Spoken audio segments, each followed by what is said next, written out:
Hi అండి. ఈరోజు పరమాన్నం ఎలా చేయాలో చూద్దాం. ముందుగా పాలని మరిగించుకోవాలి. ఒక హాఫ్ అన్ అవర్ ముందే బియ్యాన్ని నానబెట్టుకోండి.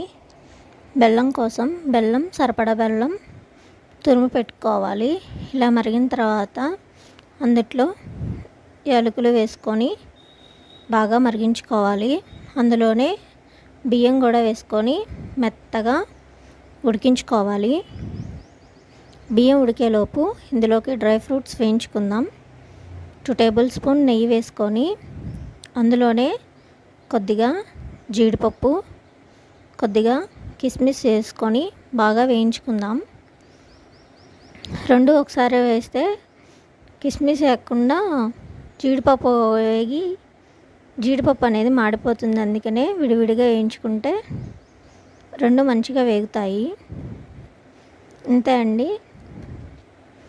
ఇవి మరి ఉడికిన తర్వాత ఇందులోనే బియ్యంలో వేసి కలుపుకుంటే టేస్టీగా ఉంటుంది. అంతే అండి. బెల్లం స్టవ్ మీద ఉన్నప్పుడు కాకుండా కొంచెం చల్లారిన తర్వాత బెల్లం అనేది కలుపుకోవాలి. అంతే అండి.